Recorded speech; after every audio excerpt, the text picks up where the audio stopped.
Okay, so I went over you guys'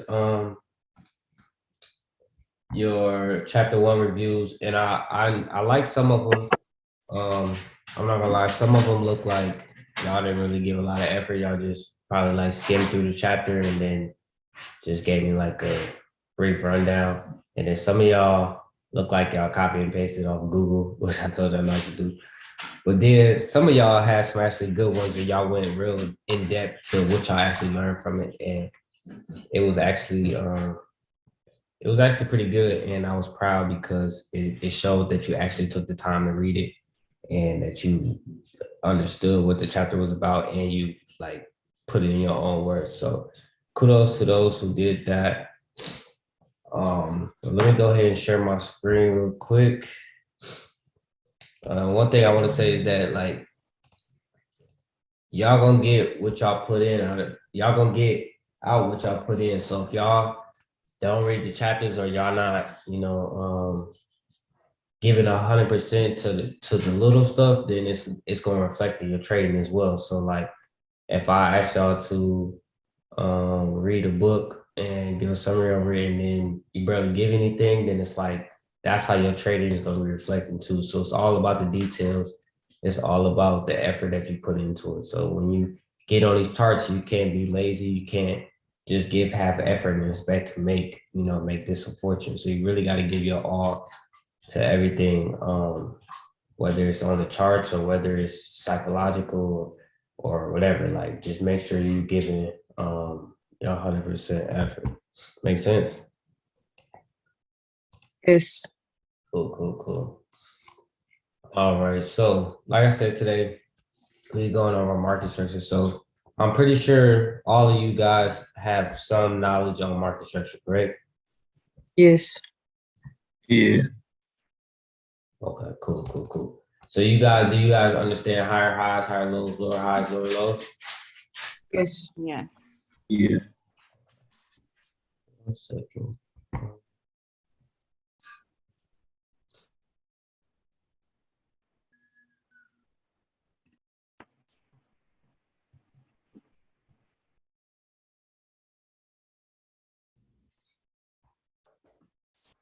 Okay, so what I'm gonna do is I'm gonna draw a diagram, and I want you. This is when I told y'all yesterday. Make sure y'all have like a trading notebook where y'all could draw, because I want y'all to take notes of these. So with the overall market structure, um, in a market when we have a trend, right? We have the market making higher highs, higher lows. So impulse correction, continuation, correction, continuation, correction, continuation. So in this case, this would be an overall uptrend, right? So let's make this black.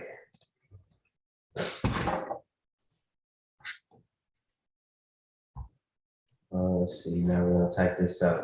So this, in this case, will be a higher low, and this will be a higher high. And then we can duplicate those.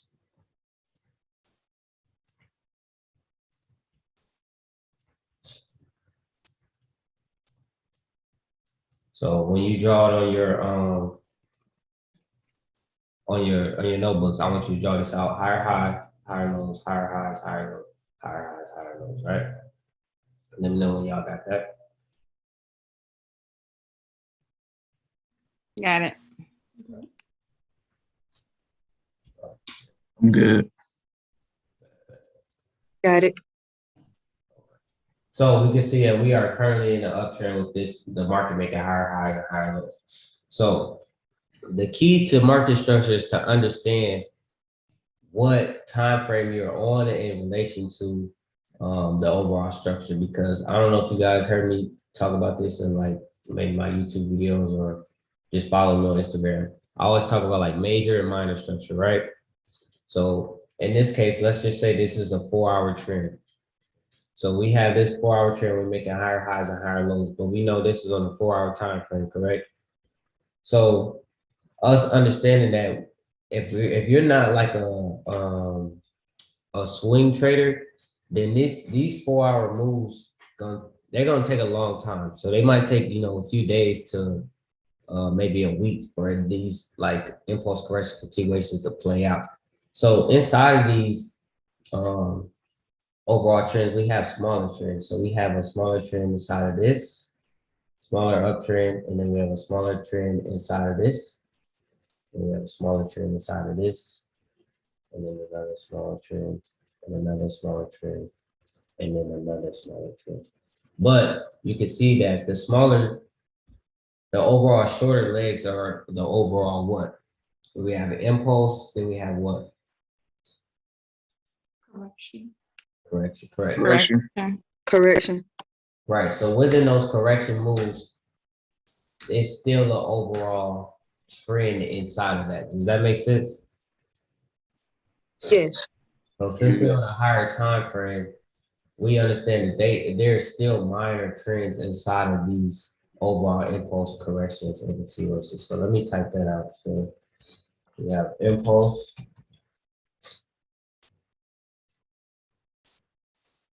correction, continuation.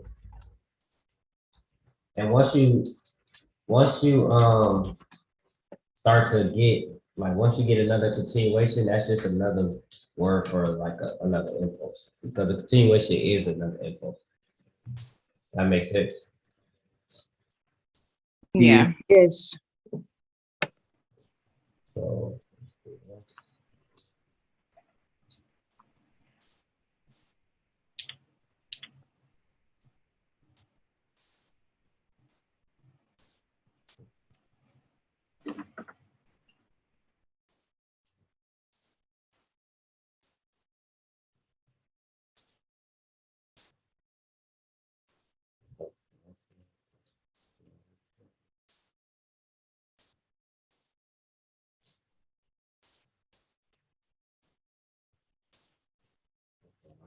these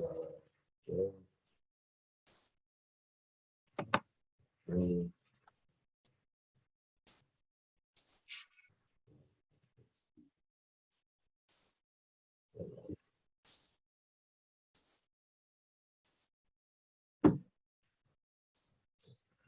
Okay, now, hold on. Mina, are you still gonna be in the chat? Are you at work? Yes, I am. Okay. I just want to make sure I got the chat box open so I can see if you have any questions. All right, so in this uptrend, we understand that we have impulse followed by correction, which leads to the continuation. So the reason why I put the continuations in green is because the continuations are where we make our money, right? The continuations are where we look to capitalize on the market. But there's not to say that you can't make money inside of this correction, but you have to understand the overall structure of what's going on before you can make that money, because taking these correction trades are a little bit more risky than taking the overall continuations of the overall trend, because like I said, we are in the uptrend. So make sure you have this diagram drawn out like this, so impulse correction, higher highs, higher lows. And then I'm gonna clear it up a little bit, and then I'm gonna go into the next part.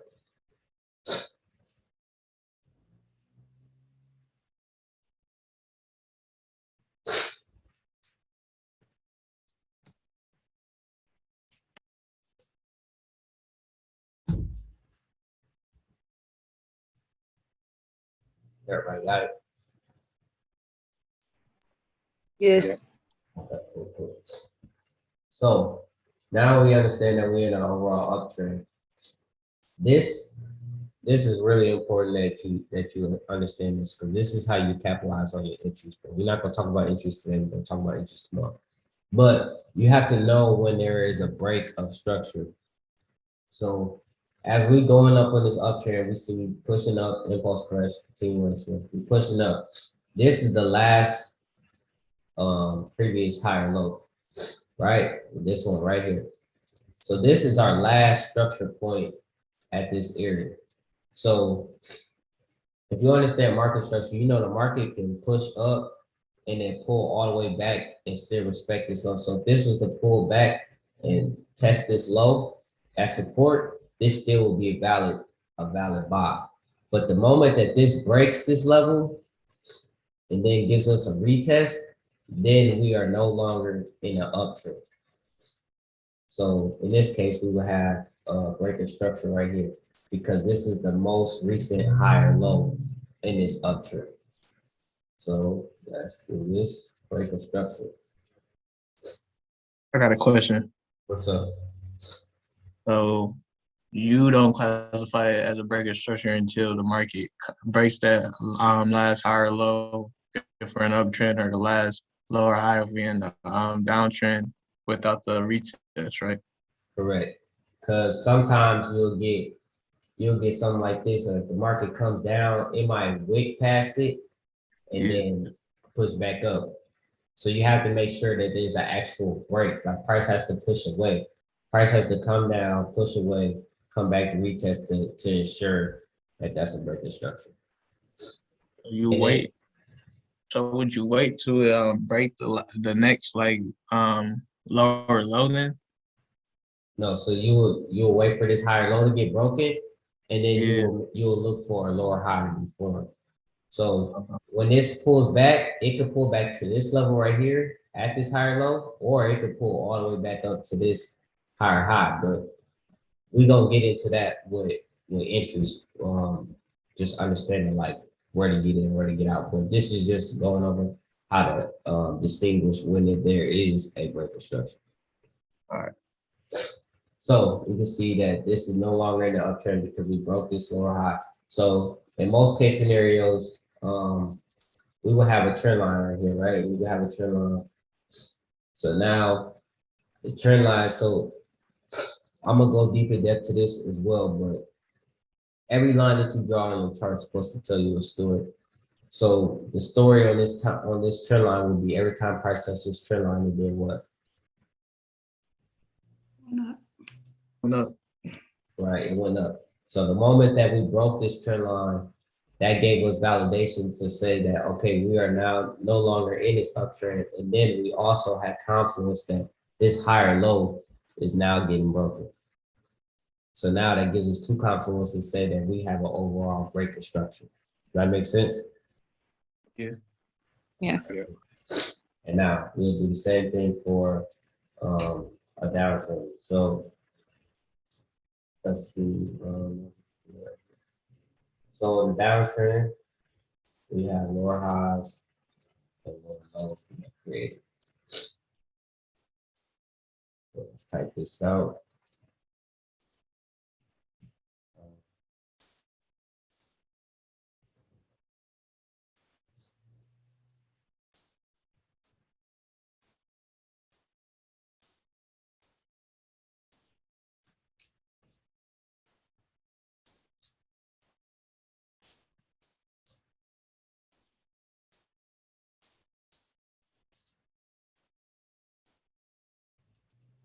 And then one thing that I like to tell people as well, and this is one of the things I kind of noticed as a trader. So can anybody tell me like if you can peep it like on this downtrend, where does the market usually pull back to when it makes a new lower high? Can anybody notice it? I would say like the neckline, if that's what they call it. Like the last lower low. Correct. Yep, that's exactly what I was looking for.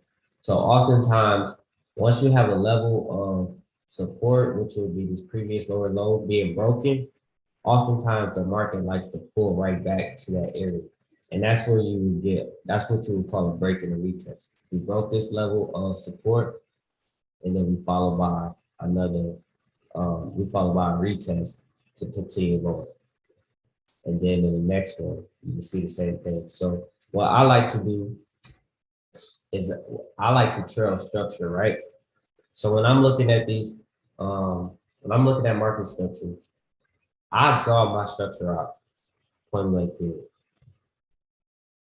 I draw it out so I can see where's the most recent higher low, where's the most recent lower high, or whatever. Like I draw it out just so I can ensure that I'm sticking with the flow of the market. So the moment that one gets broken and retested, I know exactly when to look for it to enter. Does that make sense? Say that again. I said I trail structure. So in this case, in this downtrend, I would have like, I would draw my structure out and say this is most recent lower low. So Mhm. I know that, okay, we just broke this level of support. So I will be looking for entries right here at this level of now term resistance because I'm trailing market structure. And then once we make another one, another lower low, I will trail this. So basically I would just pull the zone down to the next low. And then I will look for another entry right here. Because it's kind of like going down the staircase. We just flowing like lower high, lower low gets broken, comes back to retest. We're looking for entries right there and that looking for it to form another lower high. That makes sense. I have a Yeah. question. So basically, the market structure repeats itself. That's all it is. It's a cycle. Everything in the market is a cycle. And that's one thing that I tell people as well is that if you can identify the patterns, then you can identify money. Because all of these is patterns. It's all a flow. It all happens. The market moves in three phases: impulse, correction, continuation. So we understand that from just from this example right here, that we have our impulses. So start right here. We'll draw this out. It's all just a phase.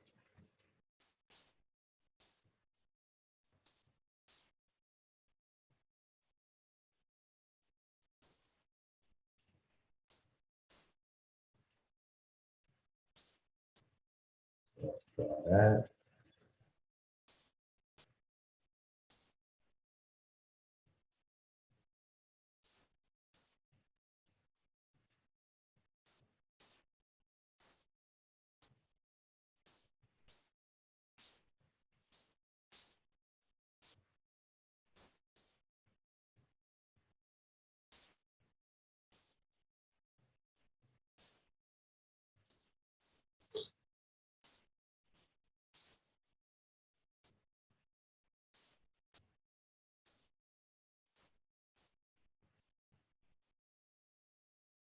All right, is this clear for everybody? Everybody got this? Yeah. So in this case, if we are in an overall downtrend on this now form downtrend, what would we be looking for before? What would have to happen before we look for any buys? Can somebody give me an example? Give me the answer to that. A break That's and market structure. Right. So where would the breaker structure be at? The last lower high be broken and retested. Okay, perfect. Okay, y'all got it. So yeah, so before we look for any buys, this lower high has to be broken, and like you said, it has to be retested. So we would need a break of this plus this trend line, because this trend line indicates that we're in the downtrend. Break of this lower high, a retest of this support area, and then we'll be looking to carry it up. Make sense? And this happens on every time frame. So it's not just the 4 hour, it's not just the 1 hour, it's not just the daily life. It happens on every single time frame. But for y'all, I want y'all to only focus on the 4 hour, the 1 hour, and the 30 minute because y'all, I don't want y'all to get too caught up in the noise of the smaller time frames. Does that make sense? Yeah. Cool. All right, so now we have this. So everybody has this diagram because I'm about to clear it up. Yeah, I got it. I'm good. I got it. And if I you- got it. if you need a screenshot, then you could too. All right, so now let me give you an example on the actual chart, right? So it's easy to see all of this with just this diagram, but now let me show you on the chart. So on this GBP USD, this is the 4 hour downtrend, right? You can see that we're making lower lows and lower highs. So if I was to draw this out, I can see impulse, correction, continuation, correction, continuation. Do you see the structure? Yeah. Yes. Cool, cool, cool. So this is the overall downtrend structure on the 4 hour. Remember how I said that there's always, especially in like the 4 hour and the daily, there's always trends inside of trends, right? So we can see that during this, like this whole 4 hour downtrend, it took a matter of 195 days. So of course, we're not gonna sit there and wait 195 days for one trade, right? We're gonna take trades in between. So as we go down time frames, we can see that on this 1 hour,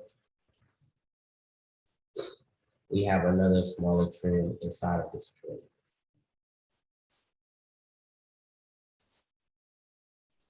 Impulse, correction, continuous, correction, continuous.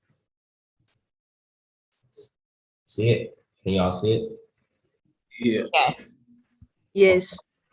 So now we see we have an established downtrend on the 1 hour. So in this case,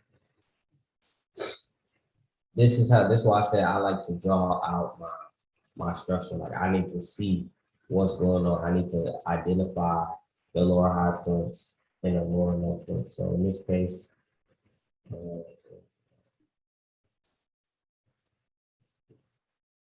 I like to use this circle tool. I just draw the dots. So like me, I just like to connect the dots. And it makes it a lot easier for me to see like the lower high points. So then if I would just like to connect the dots, it's like drawing on a puzzle. But this is overall giving you an impulse. So right here we have our impulse, followed by correction, which led to a continuation, followed by correction, which led to overall continuation, right? And then let's get deep into it. So now we can see on this 1 hour time frame, if I was to just do this, and I go down to a smaller time frame, let's go down to the 30-minute. We can see that we have structure on the 30-minute as well. So if I'm looking at this overall 30-minute downtrend, I can see that I'm having lower highs and lower lows being formed.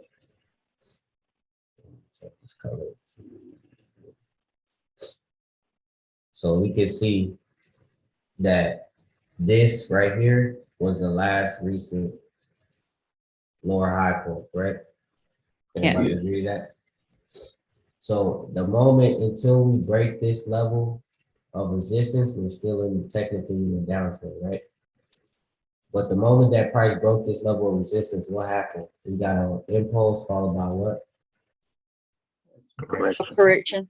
Which led to what? Continuation. Correct. And then so basically it's the same thing as a break and retest. So we got this break, we broke this level of resistance, we got a retest, and then we took it up and got our overall continuation, and that's where we make our money.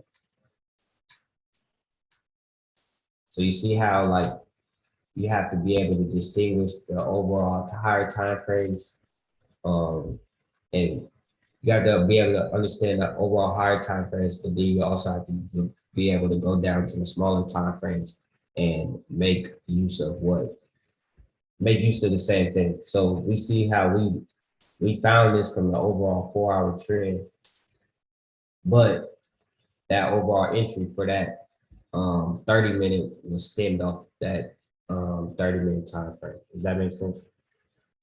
Yes. Perfect, perfect, perfect.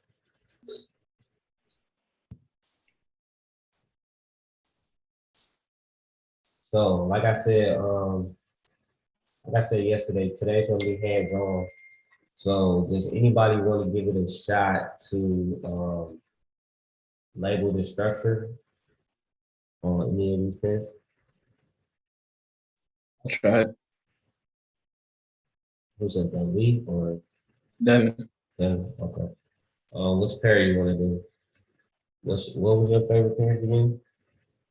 I like all the majors, so it don't even matter. Probably EU. EU. Oh, I can draw on your screen. Yeah, you should be able to annotate. Let me see. Yeah, you should be able to draw it out on my screen. So if you, are you on the computer or the phone? I'm on a computer. Okay, yeah, you should be able to click, like, you should be able to just click and it should let you draw on the screen.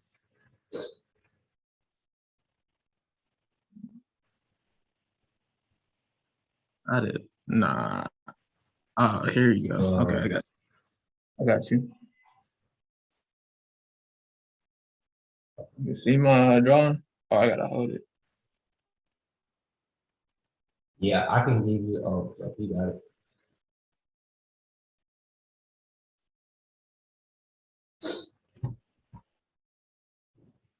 It's a consolidation right here, so Yep, but that's right though. That's everything that you just drew that was perfect. So now I'm gonna just draw it out so it's a little bit clear. But what he was drawing was this: impulse correction, continuation, correction, continuation. So that's the overall structure that we're in for this 4 hour downturn on Euro USD. And like you said, this right here is just pure consolidation. So, but since we never broke this higher, this lower high right here, we know we're still in the overall downtrend, so we could potentially see this pull back and then continue dropping. Does that make sense? yeah. Cool. All right, anybody else want to give it a shot? I'll do it. Okay, hold on, let me pull this off. Do GJ. Okay.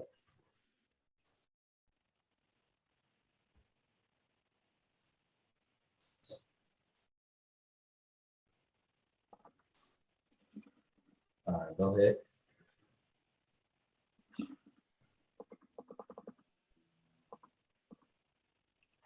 Click the thing.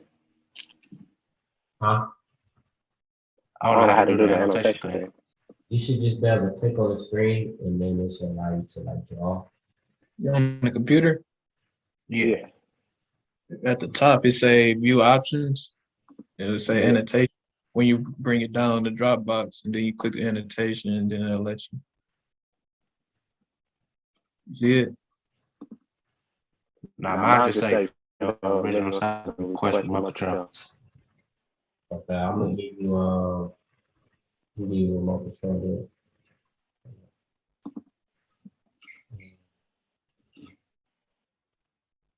Okay, now you can just draw it with that. Yeah.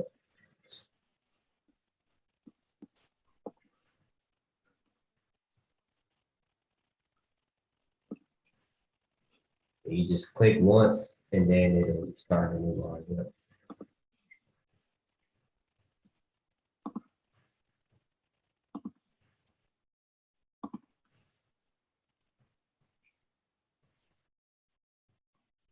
But this one make a lower low, right? No, you good. You still good. And then to double click it to stop it.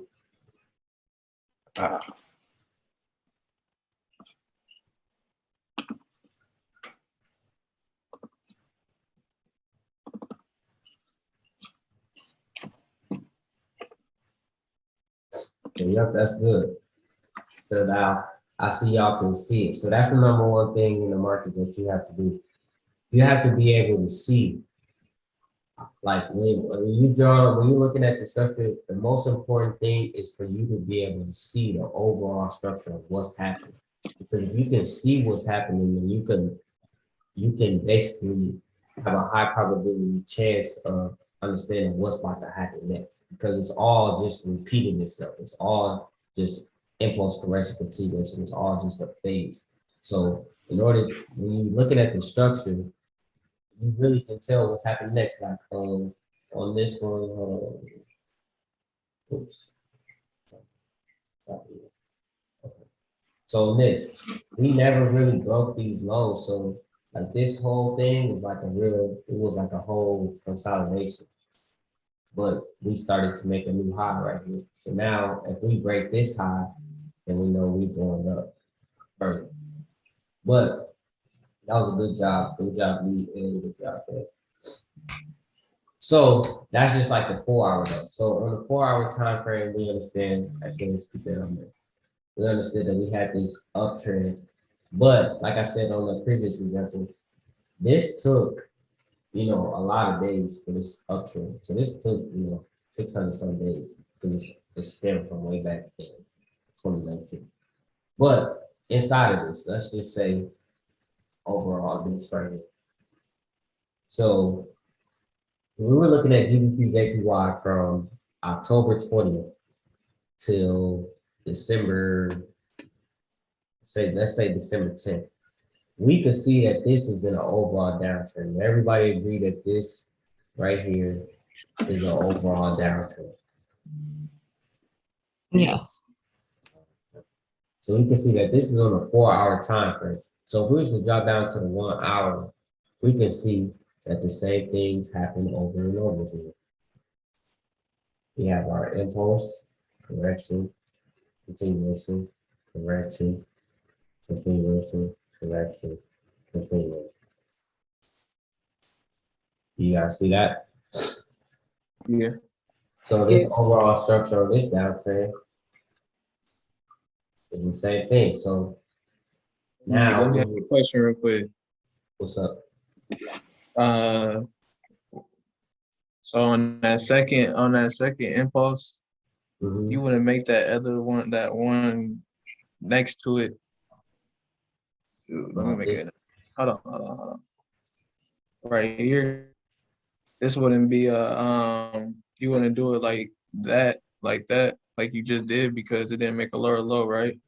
Yeah, so it was too close to this low. Like if I was to draw like a little support, it really didn't, it just went. It wasn't like a real break. So this is just like a test of that area of support. So it wasn't a full break. Like how you see how this one right here, it broke through and made a solidified lower low Yeah, instead of just having it sitting on that same level of support. So that's why I drew it like that. for sure. But we can see, so if we was to, like I was saying earlier, if we were trailing the structure, this was the most recent low that got broken. And then you can see the market pulled back to that area. So let's make this blue. We can see that the market pulled back to that area. And then if we were to trail our structure again, if we just drag this down to the next lower low, which would be right here. Where did the market pull back to before it continued to drop? Go right back to that low. Right here. So now we see that this is where, and we're gonna talk about this tomorrow, like I keep saying it, but our entries. This is a level of support that has now got broken. So we can see break, retest, make our money. So impulse, correction, continuous. Is everybody resonating with me? Yeah. Yes. Okay.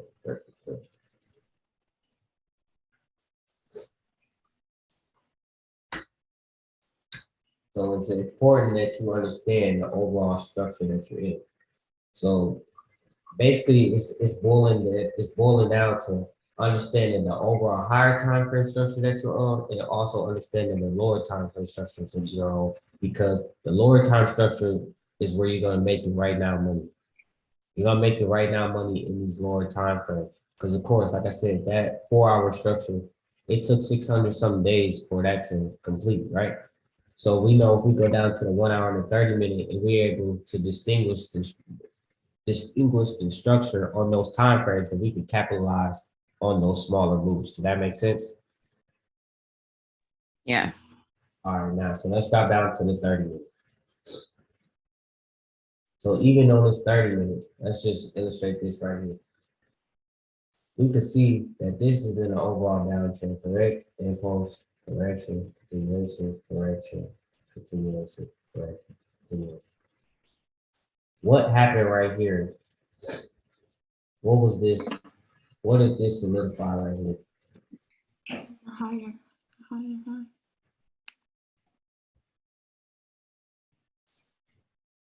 Did somebody say something? So we made a higher high. Well, no, we made a lower high right here. Hello.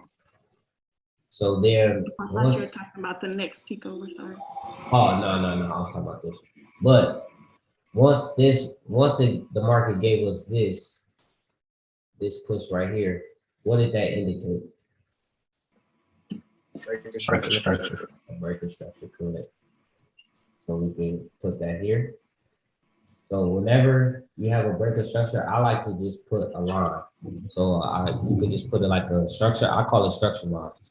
So whenever I know, like whenever I mark my chart, I put this line and put, okay, basically this line is telling me that when this line gets broken, we now have a breaker structure. So in this case, we knew the structure using overall downtrend. This is the most recent lower high. We need to understand that if the price was to break this, then we are now no longer looking for sales, we're going to be for buys. So in this case, I'm gonna get a little ahead of myself, but I'm gonna just show you so you guys can know what's ahead. So in this case, if we were to draw a trend line, right? Also just draw a trend line. And I could draw this from here to here, right?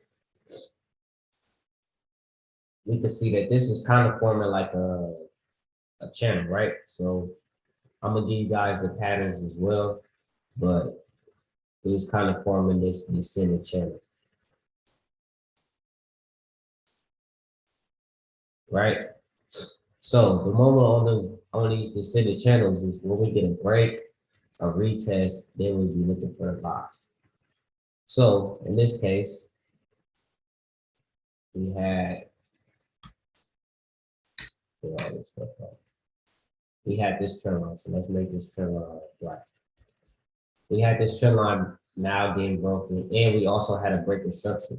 So in this case, we would be looking for buy opportunities, but this is where we will pull out our feeds, and I'm gonna give y'all all the feed settings later on, but this is where you will pull out your feed, given from point A to point B. You see it, we had a 78.6 retracement. We also had a break and retest of this trend line right here, and then our targets would be -27, 61.8, and we can see the previous drivers over here, price at our -61.8. Perfectly in reverse. Do that make sense? Yes. Yes. I mean, I got a question there. What's up? So the first thing you're looking for is a breaker structure before you get that retest. You say what?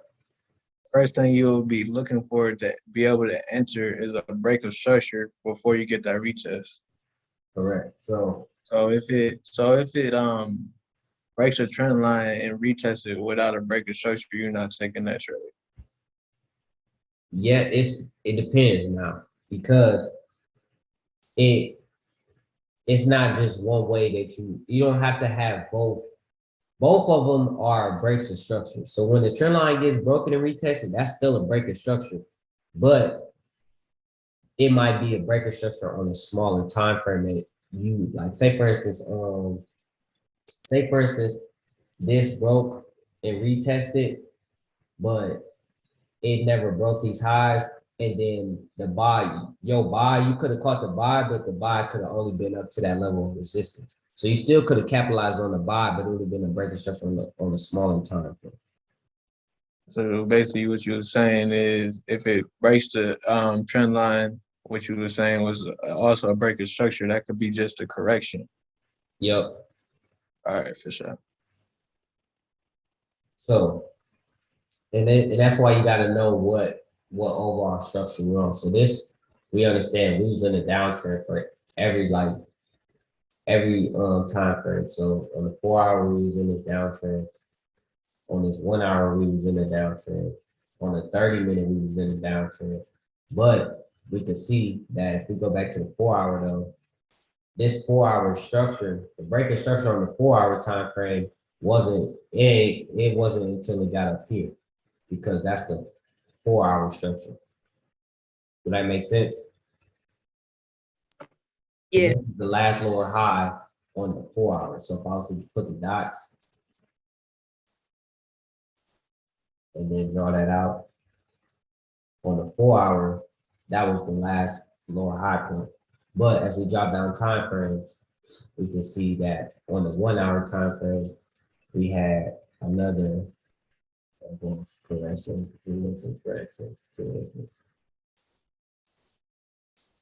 right here. So now we got this overall breaking structure on this 1 hour time frame. So think of it like this.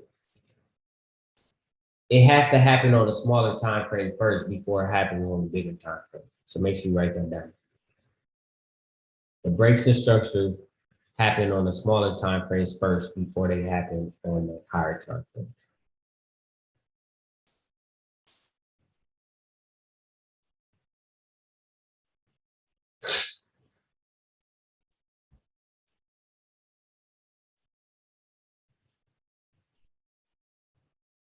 Everybody with me?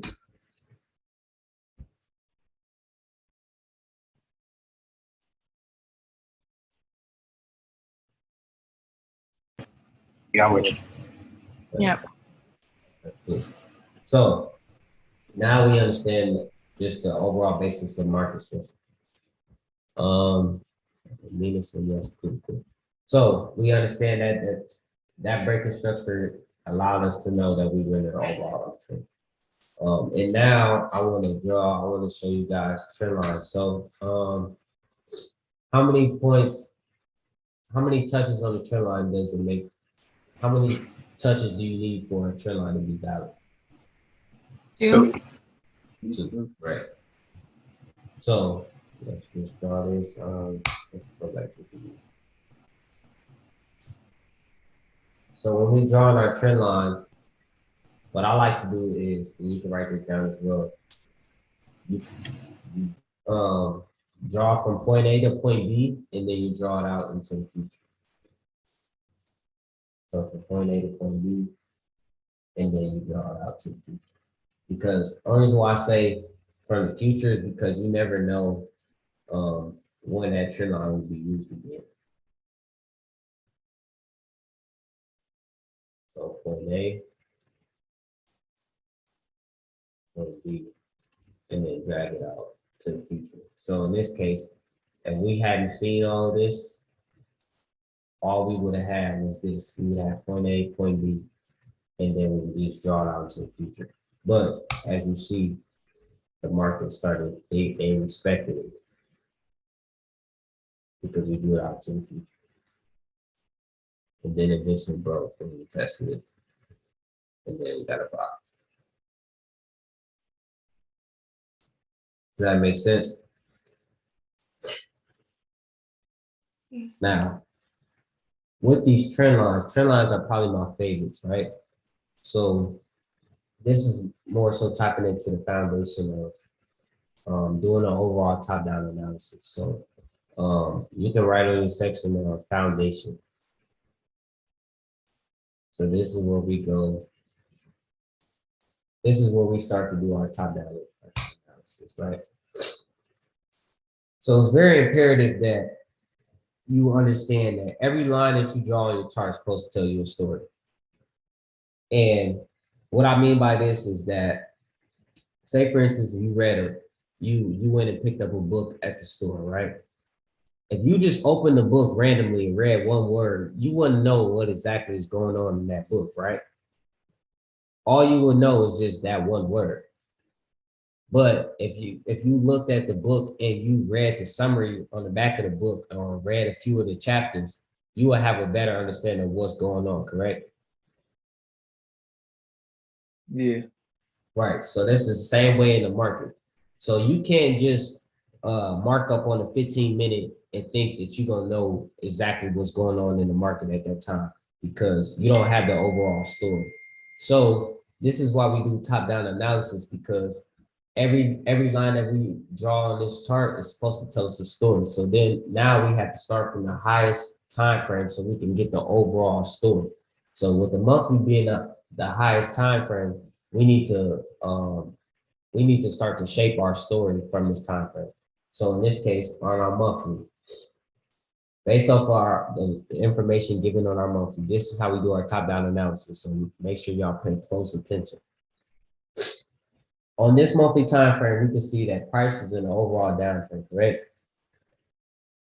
Every time price touched this line, it shot down, right? Yeah. All right, so that's the story of the monthly. So, me personally, I'm gonna give y'all just how I mark it. So, me personally, on this monthly time frame, the story was every time price touches this trend line, it went down. So, I'm gonna label that monthly. Boom. So now that's orange. That's just the color I use. So that's the story. We don't need no more data from this because it's the monthly time frame. And every single candlestick is a month worth of data. So now we drop down to our weekly. Because like I said, every line that you draw on your chart is supposed to tell you a story. So we have to be understanding of that we're forming our story right now. Right? It's kind of like building a case. Like you ever watch like those like First 48 or something, they have to build their case to get the information that they need to arrest somebody. And this is the same thing. Like you have to build your case on these charts to understand what's going on so you can make your money. Make sense? Yeah. Okay, cool. So on this weekly time frame, you can see that the story really didn't change much, right? Still in this downtrend, but the overall goal when we're doing our top-down analysis is to box in price and get close as possible. So we want to get as close to price as possible, and we want to box it in.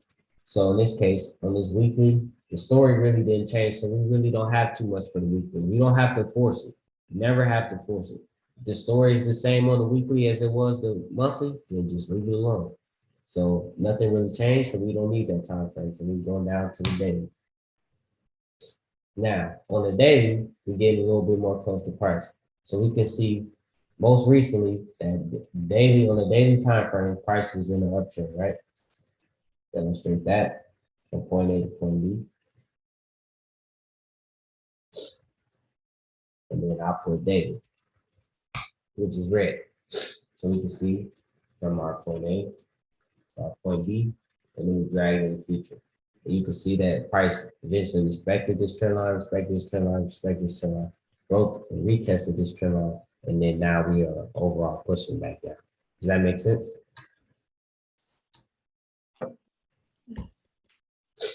All right. Yeah. We understand that the daily was in the overall uptrend. We were in the uptrend for the daily, but we broke and we retested it. Now we're pushing down. So now we understand we're no longer in the uptrend for the daily. But we don't have to draw another line because we can get closer to price. So now we can drop down to a 4-hour time frame. And on this 4-hour time frame, does somebody tell me the story on this 4-hour time frame? Broke structure and it's now in a downtrend. Correct. So we illustrate that. And then we look for that. It's 4 hours. So now the story is that every time price touches this green line, it did what? Drop. Exactly. So now, just based off the information that we have, we can see that if we was to draw the structure out,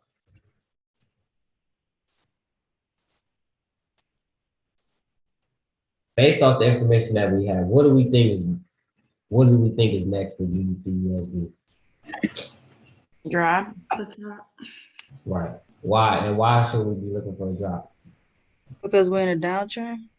What else? Never broke structure. What else? Testing the neckline.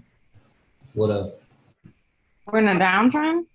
Yeah, but what's the story of this green line? Every time price touches green line, it did what? Drop. So we approaching this green line again, right? Yes. So there's a high probability that when price touches green line, it's going to do what again? Or low. Correct.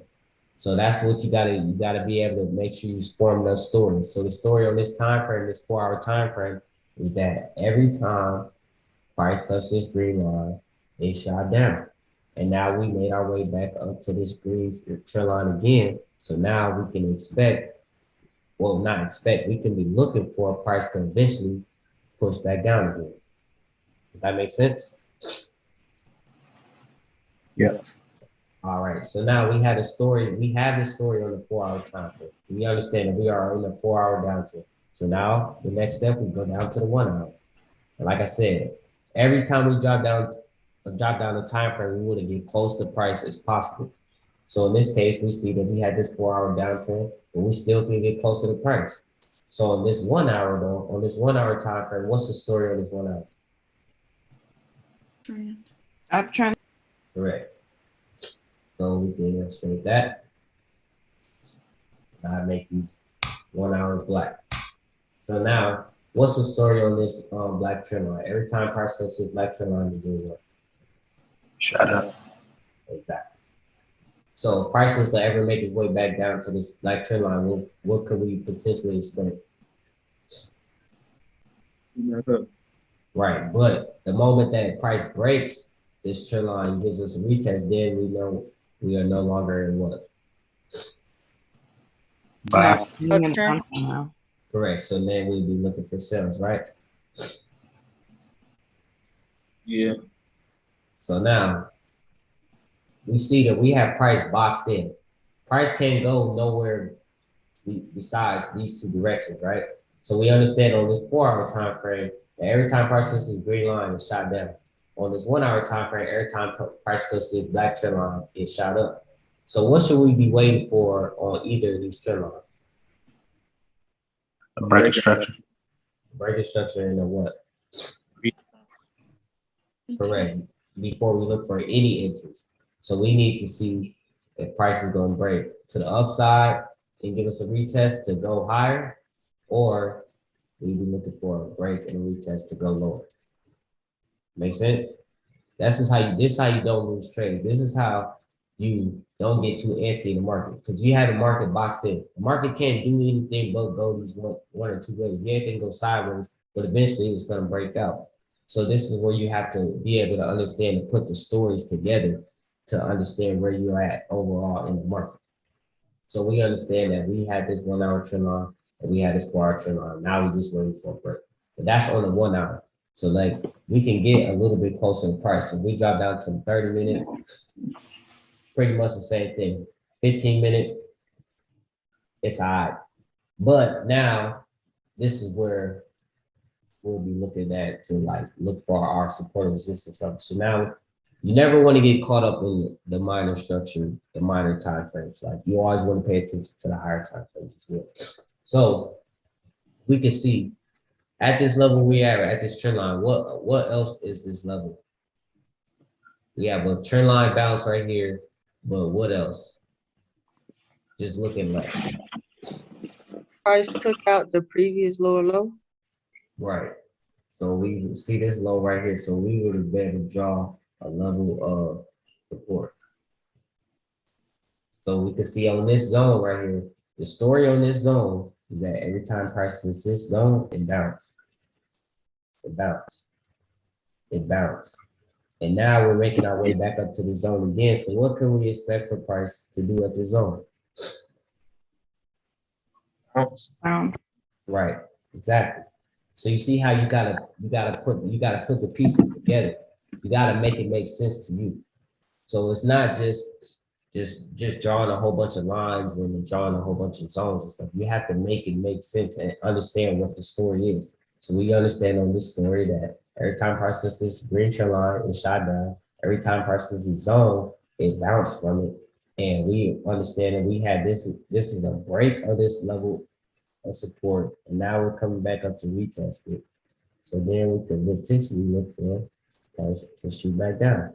But you don't take this entry for the sell, like I said, until this trend line gets broken and retested. But now this is what I want y'all to see. I want to see if y'all been paying attention. So we know that, well, I'm pretty sure you guys know. Y'all take y'all entries off the 15 and the 30-minute, correct? Yes. I usually do it on the hour. The hour? Yeah. Okay, we're gonna get them a little tighter. We need to get our entries. Most of the time we enter it off the 15 and 30. 5 minute maybe if you scalping like gold or something. But based off of this, on this 15 minute, where somebody tell me where is the breaking structure?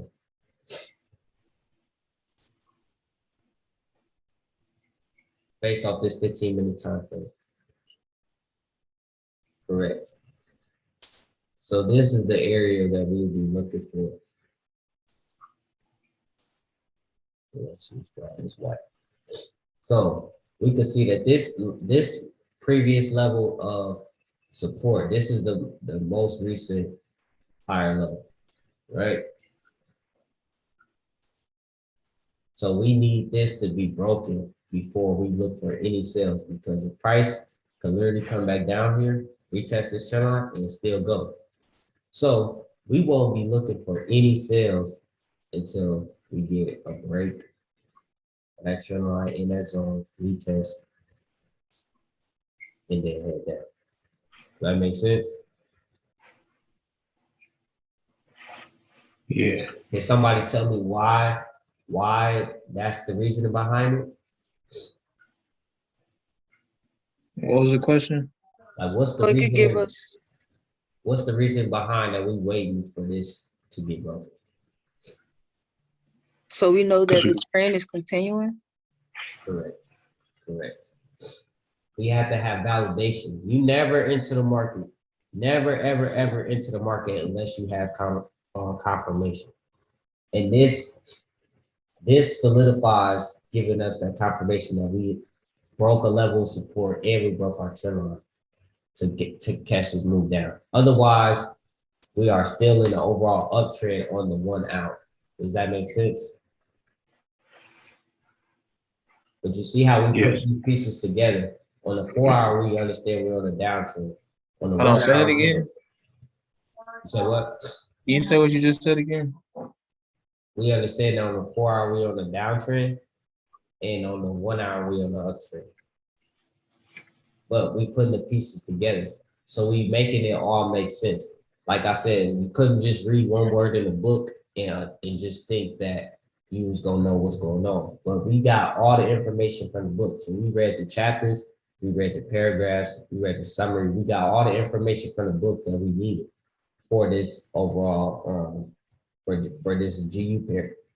So we understand that we're now looking for sales once we break this level, break and retest, and we set it down. And then based off the 4 hour time frame, what should we be looking for to happen? So we understand that we've been creating lower lows and lower highs.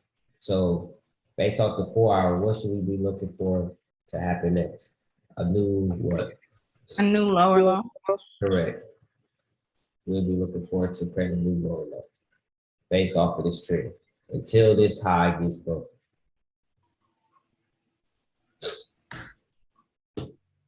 Does that make sense to everybody? I hope I'm not giving y'all too much information. That makes sense.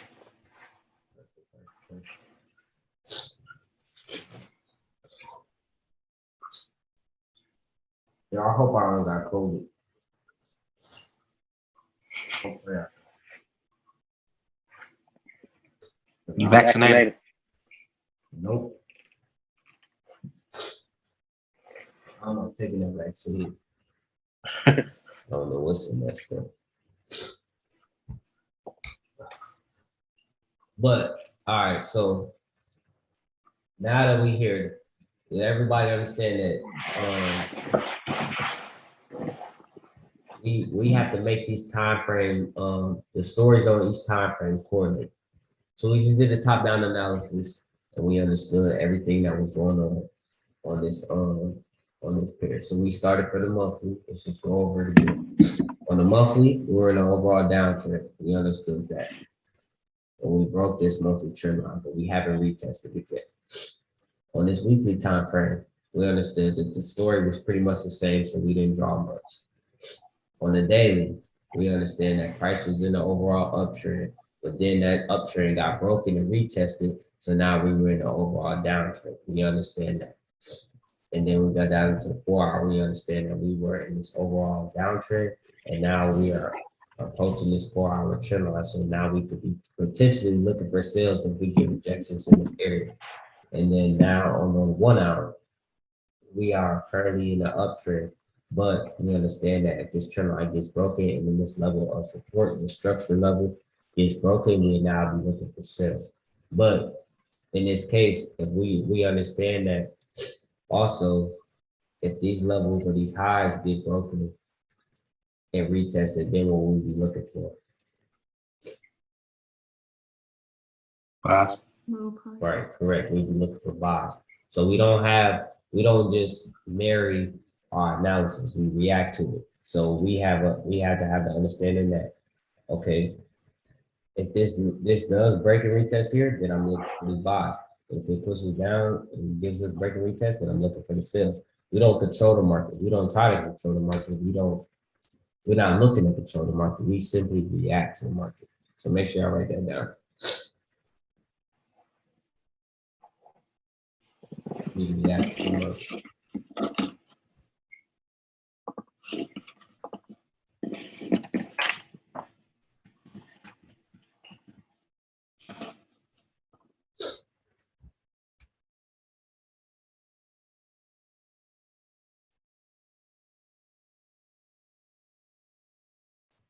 Okay, now I'm gonna give y'all some stuff that y'all can write. I'm gonna type it out for y'all.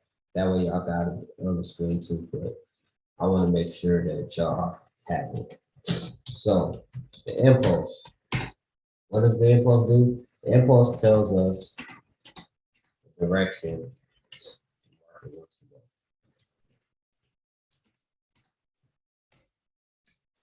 Direction. Retest confirms the overall direction.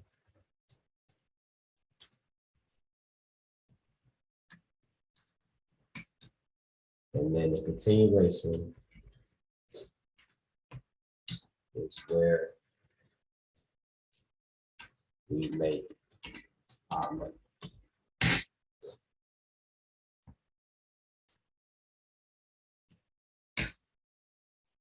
So impulse.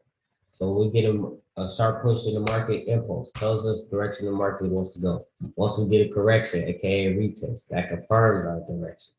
Then when we get our continuation, that is where we make our money. That makes sense to everybody. Yes. So within these impulse correction continuations, there are always patterns. You can identify patterns. You can identify money. Write that down. If you can identify patterns, then you can identify money. It's always a pattern. It's always something repeating itself. You just have to know how to distinguish it, right? So let's just go from this uptrend, right? And this uptrend, we had this pattern, impulse, followed by this correction, which led to this continuation. But within this pattern, we can see that we just got this little pattern, and then we got a breakout, and then we got a retest. So let's see, let's just draw this out like this. And you can see this is where you start to add all your zones. You can see that we had this previous level of the lower high that got broken and retested. So we had a break, retest. This is your entry, that's the buy. And then if we would have minus 10 line over here too, you can see break and retest right here. Does that make sense?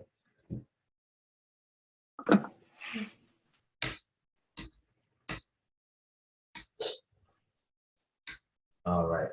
So now we're gonna talk about supply and demand zones.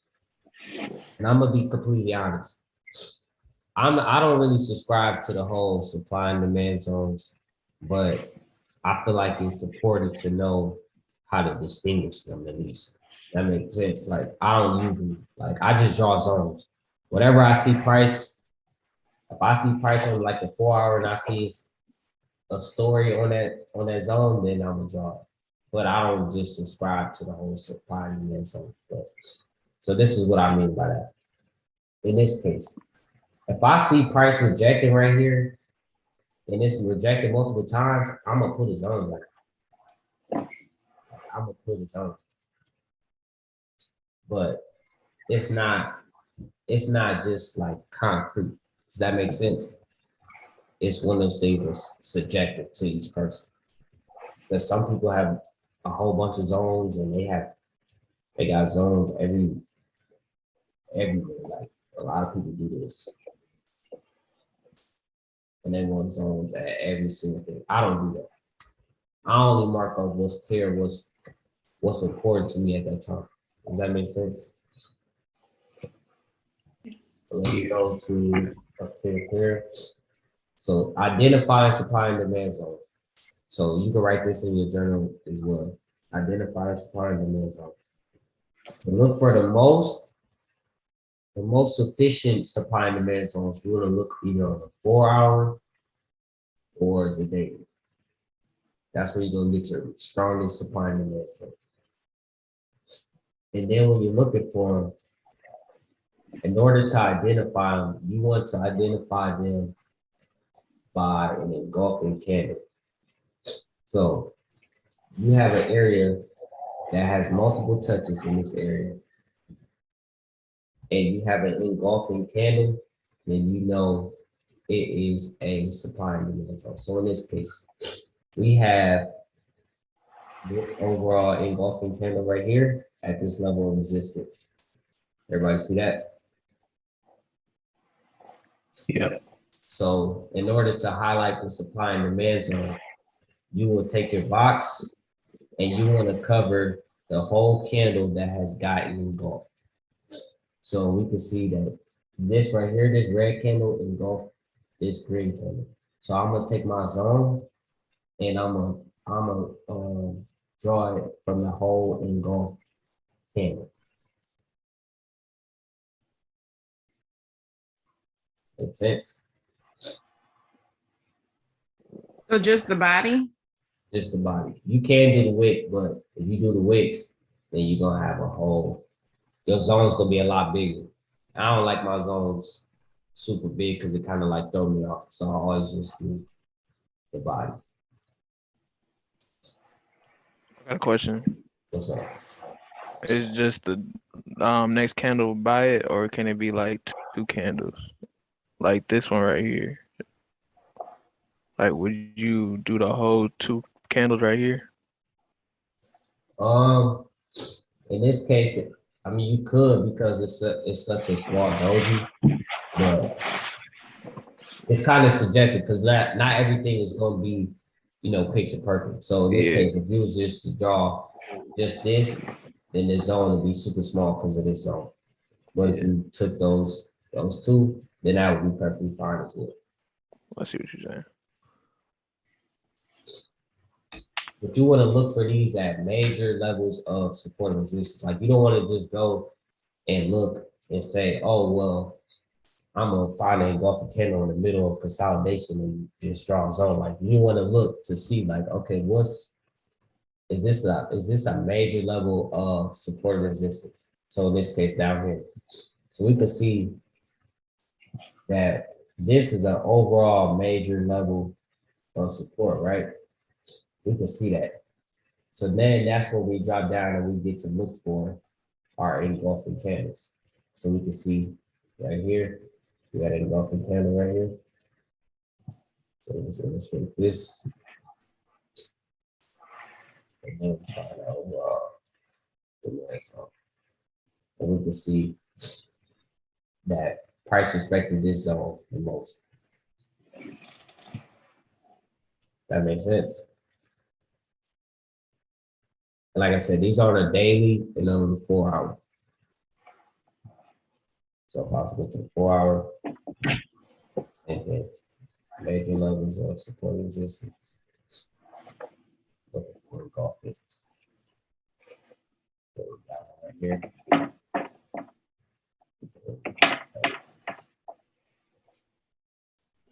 Keep dragging it. You see eventually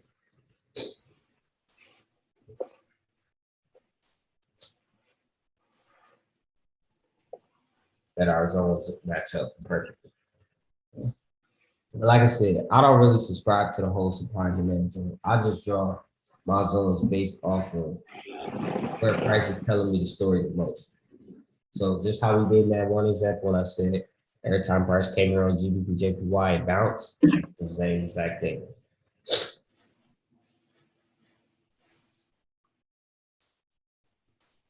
All right, y'all think y'all good? Y'all got it? Yes. Yeah. Like, don't overthink it. Supply and demand zones really, they're not nothing special. Like, they're just zones. They're really just support and resistance zones. So if you can identify support and resistance zones, then you're good. You don't really have to focus on that too much. Now, the next thing I want to go over, because this is very important as well.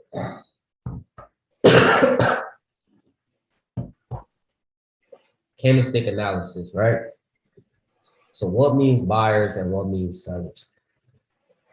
Candlestick analysis is really important, but I don't really go into, like certain people, they study candlesticks like the pin bar, the Harambe, all those type of different all those different type of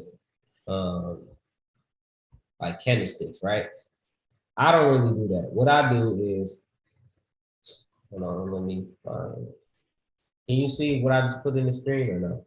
Can you see the image? No. Okay, hold on. Try it. Okay, here we go. Can you see it now?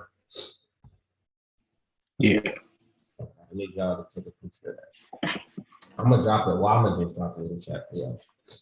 But that's what we need to focus on. This is what we talk about right now. I put it in the chat so y'all can pull it up on your phones while I'm talking about it.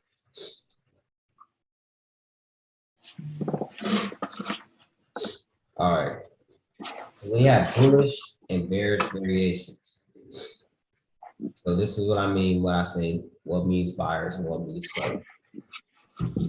When you have a bullish variation, it's almost identical to having an engulfing candle, right? So in this case right here, we could see that we had these red candles right here, but we also had this bullish variation of these 4 bullish candles that would have engulfed this candle if they were on a higher time frame. Is everybody with me? So these 1, 2, 3, 4 bullish candles make up an engulfing candle on the different time frame of this red candle. So that means that's what you have to understand what means buyers and what means sellers, because you could distinguish that this shows that there is no more seller pressure in the market. The bulls are now taking over because we have 1, 2, 3, 4 bullish 4-hour candles. We understand that this is engulfing this, right? And now let's go, if I was to go down to a smaller time frame, now this is starting to create an overall uptrend for this smaller time frame. Does that make sense? Everything I just circled, those 4-hour candles, those 4-hour candles eventually accumulated to this uptrend on the 4-hour time frame. Does that make sense? Yeah. All right, so now we can see that within this 4-hour candles, we have these 1, 2, 3, 4, and then that gave us to let us know that there was bullish pressure in the market, and we were at a low point in the market. So if we were to zoom out, we can see that this is the level of support. So if I was to just draw this line,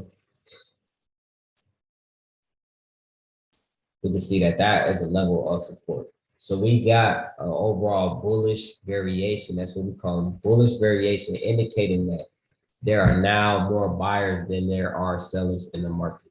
So what I want you guys to do is I want you guys to pay attention to these type of variations when you're trading in the market. So what I mean by that is that, okay, we understand that we just got 4 bullish candles, which accumulate to an engulfing candle. So if you were at a level of support or you were at a level of resistance and you got an engulfing candle, letting you know that price could potentially burst from that area, this is giving you the sign. So now we drop down to the 30-minute, and this is where it starts to, like get like super advanced. So even on this 30-minute time frame, we can see that we had this most recent higher low point right here, correct? I mean, not lower high point. Everybody see this right here? Yeah, I see it. Right. Okay, perfect. So now we can see that we just had this little structure right here. Boom. So now, once we got that breaker structure, what should we be looking for? Buys. Right. We just buy. But this was an overall stem from those 4-hour candles. So those 4 bullish candles, that variation, this is what made up of it. So it's important that you guys be able to understand what means buyers and what means sellers in the market, so you can capitalize on opportunities when you get to these levels, these key levels of support, or these key levels of resistance. So let me give you guys another example. So Hey, Mike, I have a question. what's up? So when we're looking at the candlesticks pattern, do we look at them on the 4-hour? We look at them on all of them, but the 4-hour, it's a more significant, it kind of has more weight over the lower time frames. Does that make sense? Okay. So like in this case, that's a good question, because I'm gonna tell you this. So when you're looking at these candlestick patterns, you want to drop down a minimum of 2 time frames. So if you get a 4-hour bullish variation on, if you get a 4-hour bullish variation, you will drop down to 30 minutes. If you get a 1-hour bullish variation, you're gonna drop down to 15 minutes. So make sure y'all write that down. 4-hour, 30-minute, and 1-hour, 15 minutes.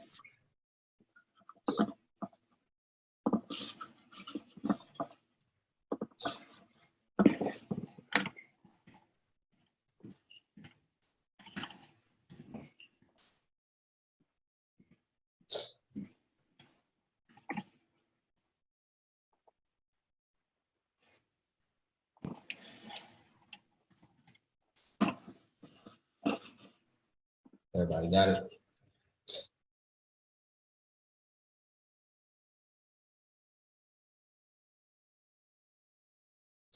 And then all y'all got y'all chart pulled up, right? With the one I just sent with that. Okay, cool. So let me try to find it. I'm gonna try to find an example for y'all that's like that.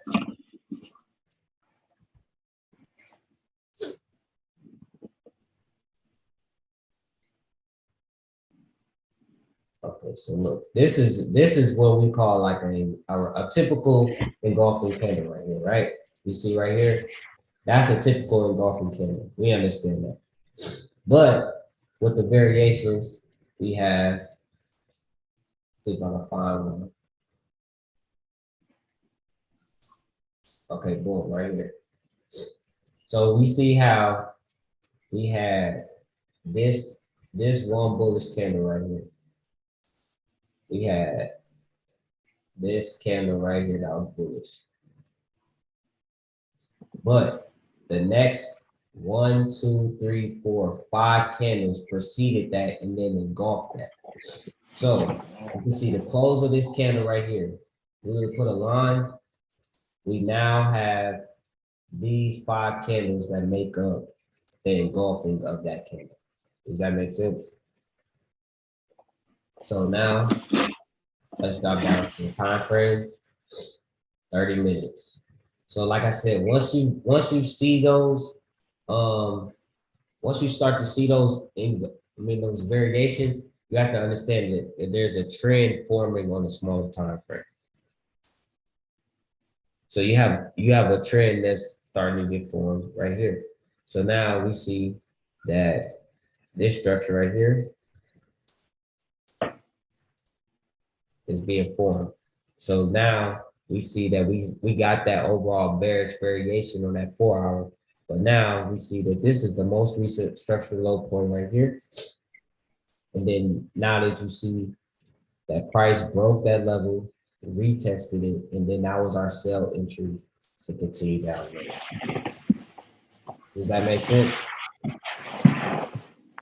Yeah. All stemmed from that 4 hour bearish variation that we had from right here that engulfed this previous candle.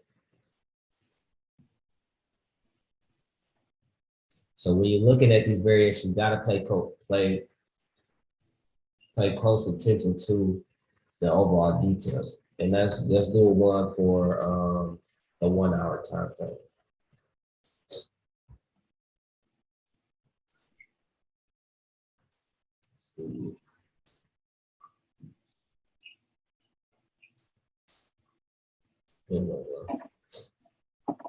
Another bearish variation. So we see right here, we have this candle, and then we have these 1, 2, 3 candles that engulf this overall candle right here. So we draw the line at the end of the candle, boom, and now we drop down to 15-minute.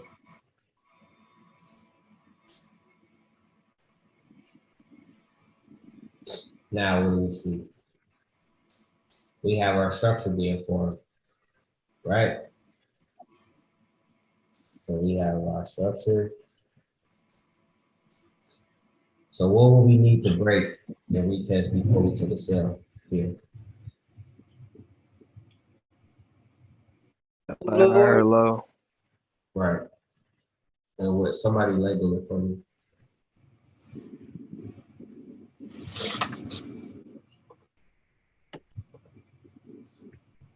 Correct. So, yep. So we'll be looking right here. This is the most recent structure low. And what happened right here? We got a break right here, right? Break, retest. This is our entry for this sell. See how easy that is? All because we understood that those four candlesticks showed us that there were sellers in the market. We were at a level of resistance. And then we also had our structure that was in alignment with that. We waited on the break and retest of our structure, and then we were now able to enter the market.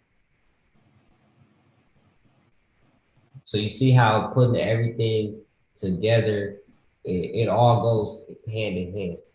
It's not just one thing over the other. It's always something that was always confluences that you have to have before taking a trade.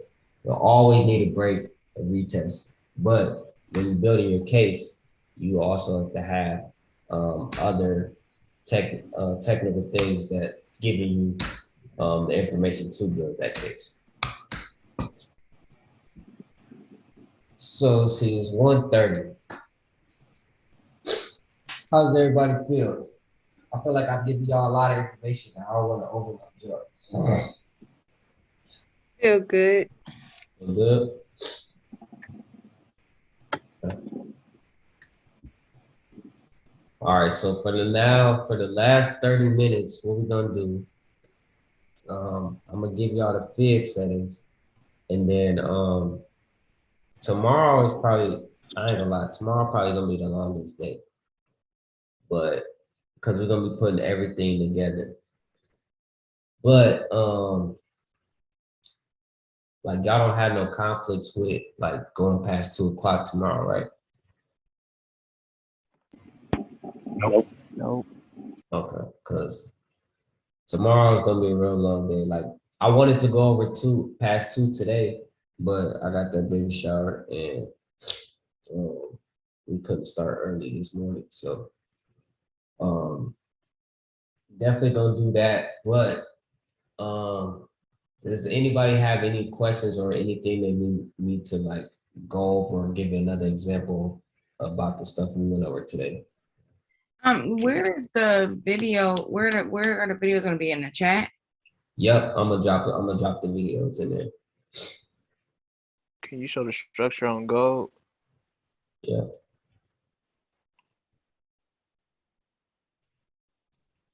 Gold been so beautiful. I've been tearing gold up. Gold just been so beautiful. But yeah, let's go. Hey, is GU consolidating right now? Like said- moving slow? Consolidating? Yeah, like, You said GU? yeah, GU. No, it's been flowing. It's been just flowing. And then this little upturn. It looked good to me. I mean, I don't see no, consolidation. Nah, this stuff down here the other few weeks ago, this stuff was nasty, but You've been consolidating. yeah. But to gold structure was real nice. So on the gold, this is how I see gold too. We have this impulse correction, continuation correction. And now we just see, now we're starting to get just like a sideways range on gold on the higher time frames, but gold so volatile that you can catch a lot of moves inside of this. Like this move inside of here, this was a beautiful move. So you would consider this still an uptrend? Yeah, it's still overall on like the weekly and stuff. Still It hasn't definitely, even broke that last higher low. That's what I was thinking. That's why I was getting kind of confused though, because it looked like a downtrend, but it's still an uptrend on higher time frames. thing is with this that it's all right. So this is where like when you don't want to get caught up in like too much for the higher time frames because we see on the weekly, but we know each candle is a week.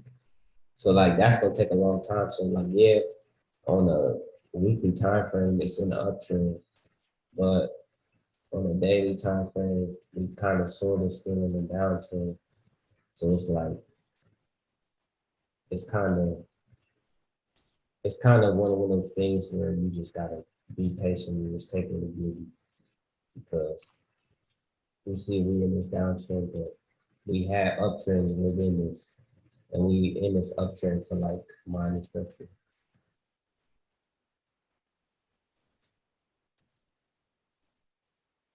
And even, but the sales this week was beautiful. Like I caught this sale. Let me show you. Let me show you how I caught it. I had caught this sale at the top because this was just a trend line breaking retest. We had this break down here, break, retest. Caught that sale, then pushed down here, got out, let that pull back, and then boom. You got in again? This was just a fib. 78.6, and then the TP at 27. And then I was about to get in the buys right here, but it was Friday. It was consolidate. But can y'all tell me why I was looking for getting the buys right here? Shoot. It's gonna create another high. It broke that last higher low, but no retest. That's why probably.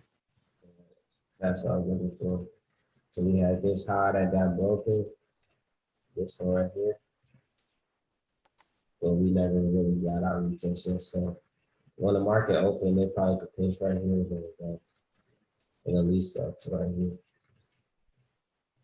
And then it'll be like a little baby fib. That's But crazy. that's just how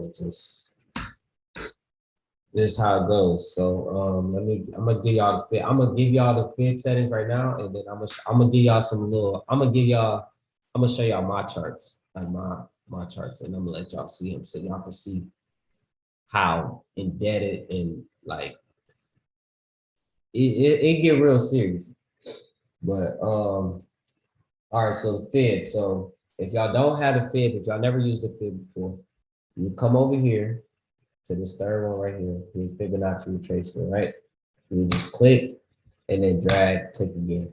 But when you first do it, it's gonna look like this. It's gonna look exactly like this. So you're gonna have to come in, you're gonna double click it, you have to change the style. So the style, you have to put in the numbers. Most of the numbers are the ones that I use, but some of them aren't. So you are like, oh my God, hold on one second. I bumped the computer and the thing almost messed up again. That would have been so terrible. I sat here all morning trying to get this. Remember, I was telling y'all yesterday I couldn't get it right because it was like the cord messed up. I just bumped it and it almost, oh my God, it was so bad. But you don't need these ones right here. All you really need is this. So you will put your numbers just like this: 0, 0.382, 0.6181, 0.236, 0.5, 0.786. And then the ones in blue, those are TPs. So this is negative 61.8. This is negative 28.6. The reds are stop losses, 110%, 120%. So you can screenshot this, or when y'all watch the recordings, y'all can just like pause it. And then y'all come down and you want to check levels and you want to put them as percentages. So when they show up on the side, they actually show up as percentages, right? So with our fibs, so let's type this out. Fibs. Fibs are a tool used to judge the overall counter trend in the market. Fibs are a tool used to judge the overall counter trend in the market. So what that means is that you have an impulse followed by a correction, lead to a continuation. You want to see how far this correction is going to last. You don't know if it's going to pull back to 23.6, 38.2, 50, 61.8, 78.6, 88.6, or 100%, right? So this is where you will draw your fib, and you will draw your fib. You always draw your fib from point A to point B. So in this case, point A to point B. So we would draw our fib. So we would click from point A, drag it down to point B, and then we just drag it across and click again. Does that make sense? Everybody know how to use, everybody used fibs before or no?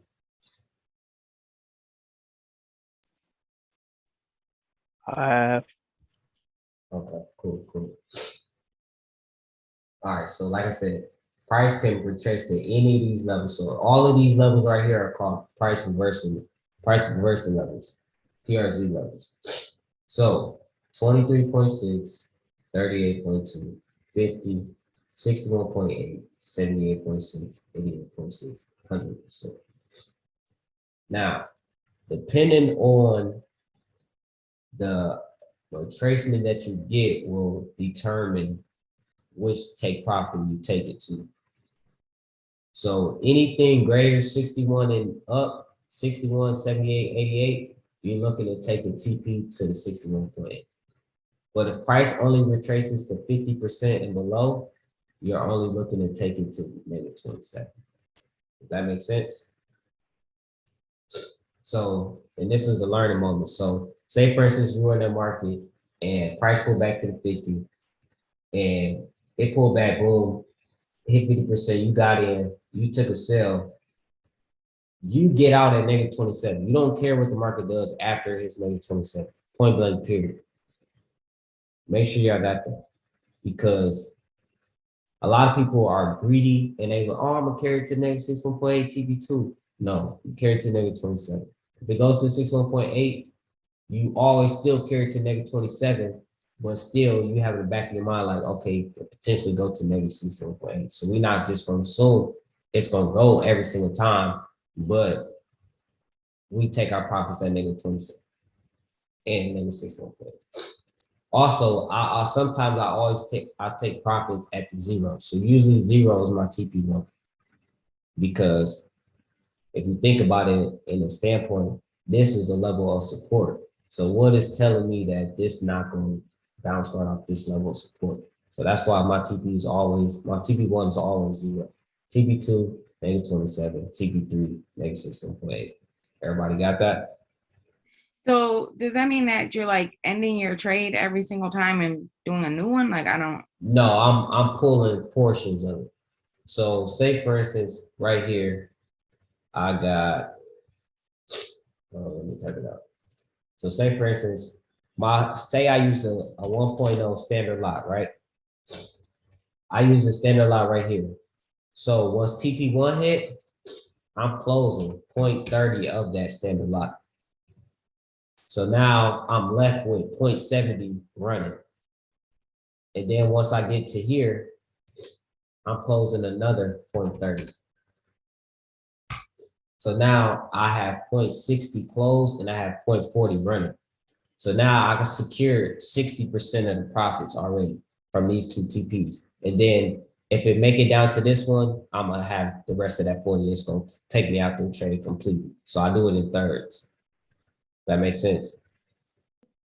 Do you ever put your do you use a stop loss? Yeah, for sure. Yeah. Do you ever put it to break even?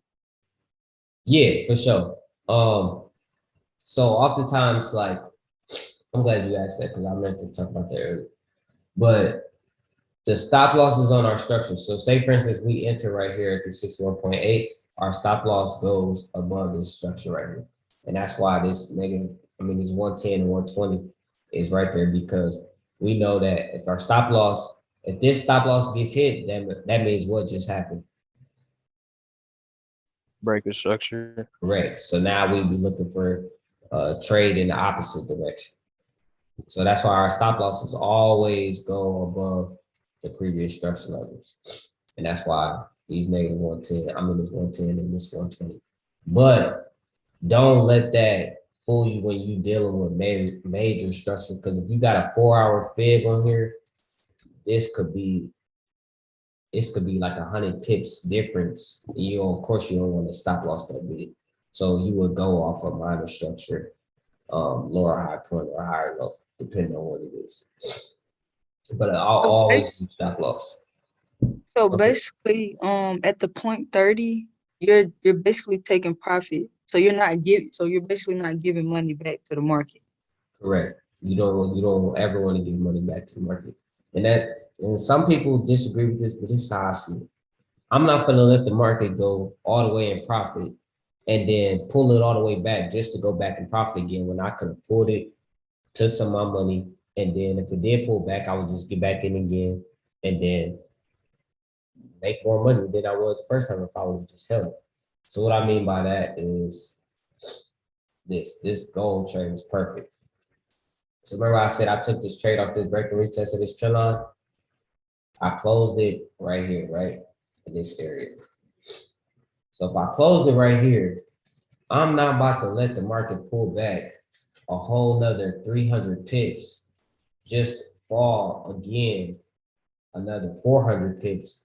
When in reality, I could have closed it right here, took my money, and then let it pull back, got back in again right here, and then caught that sell back there. That makes sense. Yeah. All right. So everybody had a fibs? Y'all think y'all got it down packed in settings and stuff? Can you put a fib on your gold trade? Yeah, that's all I'm about to show y'all. I'm about to give y'all the example right now. So look, this gold trade, when I first took it, right? This was stemmed from this overall trend line breaking retest. So we understood that. We understood that on this 4-hour time frame, we just had this big impulse. We had this impulse, looking for a correction to look at continuation. So this is the move I was overall looking for in gold, but I know it's a 4-hour time frame, so of course it's going to take a while. But in the midst of that, we had these 1-hour structures that I was getting before. So we had our point A to point B for this 5 to it. So we can see point A, point B. Boom. So, like I said, if it's not less than, if it doesn't go past the 61.8, we only looking at taking it to negative 27. So this was a whole buy that played out the week before, and it price hit this negative 27. Price was about right here in this area right here, right before the market opened. And when the market opened, it hit this negative 27, which was in alignment with this negative. It hit this negative 27, which is in alignment with this trend line. So at that point, I knew like, okay, this is a break and a retest for this trend line. So now I'm about to catch this sell. And then also, what did it give me? What type of pattern did it give me at this trend line? We just went over this. Bearish variation. Correct. So if we highlight that, we can see these three candles right here. So let's just make this like this three candle sequence right here on the 1 hour. So that means I drop down to what time frame? 15. So now we on the 15 minute. And then tell me where somebody show me where my entry was at.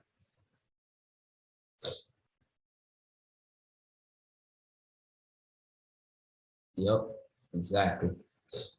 So we could see that we have this structure right here. We had this level of support that now has got broken and retested. Entry was right here. Boom. And then we carried it down. And then at the time, this gave us a point A to point B for our fib. So we had this point A to point B, which is a minor structure. So on our smaller fib, we had this point A to point B. I closed some of the position right here at this negative 61.8 because it was a negative 61.8. But I knew that this was a higher time frame analysis that it was going to potentially go lower. So I closed portion of it here, and then I let the rest run. And then once it started doing all this stuff, I knew it was time to get out because he's going to have a pullback because we just had a big impulse and we haven't had a correction yet. So that was the minor structure fib. So this minor structure fib played out for 131 pips. Did you trail your stop at all? Nah, this one I just let it run. But once it started doing this and it started pulling back, I got out because I seen we was at this level of support right here. All right. So are you just sitting there looking at it? Like how, I don't understand how, like how would you know, like when they started doing all that stuff if you're not just sitting here staring at it? Because I had higher projections from it for it, but yeah, I sit at the computer. I don't got a job, so I can sit here, and look at my charts if I need to. Or like if I'm playing a game or something, I can look at it. But I had this projection because on this 4-hour time frame, I really had price coming to this zone based off of this right here. So this was the area I was looking for price to push down to. So even though I pulled some of it at that negative 61.8, I wanted price to come back down to here. But then once I seen it struggling, I seen that it wasn't gonna make it down there before it got there, and then it let it pull back. So then I pulled it.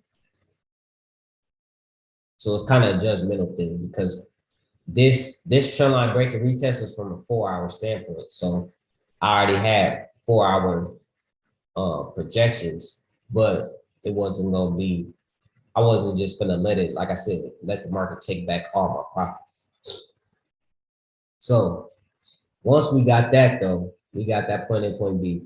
Now we understand that once we started to get this, then we now formed a new point A to point B. So we have point A to our point B. Now we can draw our new fib. So we drag from swing high to swing low, and we drag it over. Now, we see that this pulled back all the way up to the 88.6. But do y'all think that you only could have called sales in this case, or do y'all see where y'all could have called a buy? I mean, yeah, you could catch a counter trend, but that would be kind of risky. I wouldn't know how to get into that unless you draw like a trend line, maybe. Right. Okay. Well, look, now let's look at this. What did we just talk about? we had our overall levels, our lower high points being formed. You see how we finally broke this lower high point right here? If you go this way, you got to get down this long time frame. It's a 5-minute time frame, but you still can see the structure, right? You see, this is our most recent higher low point. I mean, lower high point. Now, if we just draw this and draw it over, what do we get right here? This is a break, retest to go high, right? Now, let's look at this. See, this is why you got to be able to understand major and minor structure, because I want y'all to be able to capitalize on the right now money. So at that time, the right now money was, if I would do that point A to point B, price go back, boom, hit our negative 27 TP out the trade. So now you can adjust that to a new point A to point B, and we can see right here, price go back to 23.6, and then hit our negative 16.8. What does negative 61.8 mean? Reversal. Correct. Reversal. So now, in the back of my mind, I saw this, when I seen this negative 61.8, they started to reject. I'm like, oh yeah, it's go time now, because on this 1 hour, we can see that this was an 88.6 retracement, and it started to whip. And also, if we look at this just from our overall standpoint, this impulse correction continuation, we got a bearish variation right here on the 4 hour, and we got a bearish variation on the 1 hour. So if we drop down time frames, we can see it just played out perfectly. And this is where you would box in price. So we have a trend line right here. So we can see this is a trend line breaking retest in the 5 minute. We got our break. And we got a retest. You see that?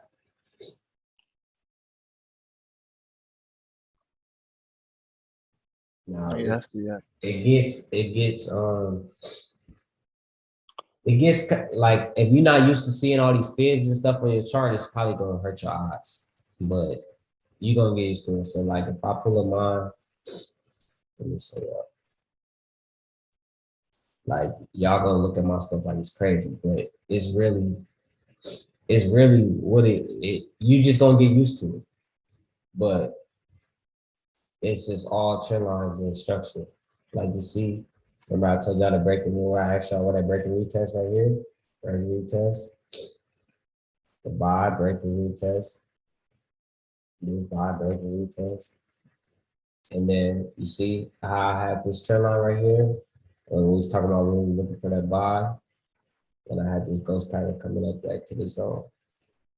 So it's really just understanding where you are in the market, understanding all of our structure, and it's a whole bunch of trend lines, and a whole bunch of stuff that you just, once you get it, but you got to train your eyes to see. And that's what I want y'all to do, is train your eyes to see. That makes sense? I got a question. What's up? How you avoid getting faked out?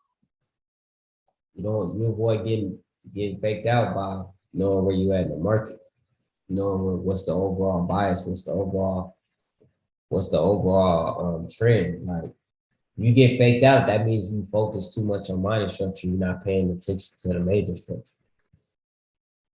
Because you shouldn't get faked out on minor structure if you know what's happening overall on the major structure. Because even this, like this buy, I know this buy was over once it hit this negative 61.8. That was clear as day. But for most people, they probably would have thought the buy was just gonna keep going and keep going and keep going. But no, it wasn't supposed to be like that. And then once you got this trend line breaking retest, that gave you more confirmation that you know, like, okay, we're gone. Okay. But that's where, when you put in all the structure and you understanding where where the structure is at, like this entry right here is so perfect. You had no drawdown, just straight profit. And then the same thing, like all of this is just being able to see and understand. Because look at this right here. We got this structure right here. What happened? We had a break of this lower high point, break, retest at a lower high point, and then we caught the buy. And if we had a trend line here, that gave us validation to let us know confluence, right? And then we draw our fears, point A to point B. Boom, 50% gone. Well, my problem is, bruh, is I'll try to buy it right here. Cause I see this bearish engulfing on here. So how you like, avoid that? Or you just gonna have to take that L and wait till it, retrace some more and then get another bearish engulfing. And that's not wrong, but you shouldn't have took the L because your stop loss would have had to be beneath the next low. Oh, okay, for sure. I see what you're saying. So even if you would have took it right here, yeah, you've been in some drawdown, but I Cause this is mean, exactly what I'll be doing. Cause I'll put my stop loss like right under it. yeah, so now you gotta give it fluctuation room because you don't know if it's gonna stop at the 23.6, the 38.2, 50, 61, 78, 88, or 100. You don't know which one is gonna stop at. And another way to capitalize on that is just get closer to price. Remember the stuff that we talked about today. So we gotta understand, we gotta implement every single thing. If we look at this, and remember I said every line that we draw on our chart is supposed to tell us a what? Story. Right. Right. So let's delete all this stuff so we can clean it up. So the story right now is that every time price is line it pushed down. So we broke that level, right? But then if we got down to the 5 minute, we could get closer to price as possible as well too. So now we could draw another counter trend line. And we could wait for that to break to give us more confirmation. And also if you got closer to price on the 5 minute, our structure, what is our structure on this 5 minute? Boom. We understand that this is the most recent lower high point. We draw a zone. Where did price break and retest to come to? Came right back to that zone. So our entry is right here. Yeah, I feel you. Does that make sense? You see how you always, it's like I'm pretty sure y'all heard this before. Buy low, sell high. You want to get in at a low point for these buys. So in this case, this is a low point because it's a level of support. So you don't want to just enter in random spots. You want to enter at the spots where you think it's going to bounce from, or you have have confirmation it's going to bounce from. In this case, this is a structure. So we had a break, retest, boom. Yeah, I feel That's you. on the 5 minute. So basically, you would say like funnel down until you get to a nice time frame to enter. Yep. But we're gonna go over entries more in depth tomorrow. But I was just showing y'all this just so y'all can kind of see what's to come tomorrow. But I want y'all to make sure y'all practicing the foundation of everything that we went over. And the foundation is understanding structure. So the structure, like even in this case, we have this overall structure. So we in this uptrend right now. Until we break this low, then we're not looking for major sales. We might have minor sales, but not until we break that low. Everybody got that? Mm-hmm. So how y'all feel about today? What? I said, how do y'all feel about today? Y'all feel good? Y'all feel like y'all learned something? Yeah, So I learned a lot. Hey, so can we mark our charts and drop them in the chat? Huh?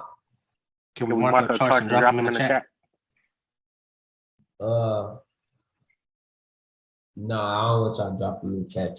I want y'all to email it to me because I don't want. The reason why I say that is because like 2 weeks, in like 2 weeks, y'all gonna be dropping your chat. Y'all gonna be dropping your charts in the chat because y'all gonna be acclimated. But while y'all learning, I don't want y'all to be influenced. I don't want y'all to look at nobody else's homework. I don't want y'all to do none of that. I want y'all to do it for y'all and have confidence in your analysis. I don't want you to see nobody else look at it and try to copy the example. So y'all gonna email them. But so the homework for tonight is I want y'all to read chapter 2, the same exact thing. Write what you got out of it and email it to me. And then also, I want y'all to do, I want y'all to pick 3 pairs, and it can be any pair y'all want, and do a top-down analysis like how we did. So just basically just a refresher. Every time, every line that you draw, your chart's supposed to tell you a story. So the overall story in this monthly time frame, that we in the uptrend, you understand that? Weekly, pretty much the same thing. Daily, you can see it's overall downtrend. 4 hour. Between this overall uptrend and this 4 hour. And then on the 1 hour, we got this uptrend as well. Can you say the last homework assignment? Huh? Can you say the last homework assignment again? 3 pairs and what? 3 pairs and do a top-down analysis, just how we did in this video. So boxing and price. And then basically, so you know how I did G, which one was it, GJ or GU? Remember I said, this is what I basically want. So remember how we boxed that price and then we said like, okay, the overall move, what we're looking for is a breaking structure right here. Like we looking for sales, we got price boxed in, but we know we gonna look for sales right here, or we're gonna be looking for buys once price breaks right there. So basically just do a top-down analysis and let me know what's next. That makes sense? Yeah. No, Mina, you don't have to use my color codes for trend lines. You can use whatever color codes you want. That's just the color codes that I use. But if you want to put yours a different color, that's perfectly fine. So if we're in an uptrend, then we're looking to like break the last low in order to know that we're changing, that we're breaking structure. Correct. And the reverse is true for a downtrend, right? Correct. So that will be looking like this. So if it was, you will need this low to be broken and retested right here to let you know that that's a breaker structure. And I like to put the line. Remember I said the line. So I'm gonna drop this video in the chat as soon as we get done downloading, so that way y'all can look at it. And I'm gonna drop that video for you yesterday too. Anybody have any more questions for me? If you wanted like a better summary of the chapter from us, could you like email us and let us know if what we did wasn't good enough or whatever? Yeah, I got you. But no, yours is fine. Yours is really good. I'm just saying, like, for those that's like that just gave me like a sentence or whatever, like, you know, that really ain't cutting it, you know. But I mean, it really just depends on you, because some people they might have got something out of it, but they didn't get a whole bunch out of it. So it really just depends on the person. But if y'all don't have any more questions for me, I'm gonna go ahead and start sharing. And I'm gonna see y'all tomorrow. I'm gonna drop those videos in there. And then if you have any questions, just hit me up in the chat. All right. All right, thank you. Have fun, baby shower. Feel better. Thank you. I appreciate it.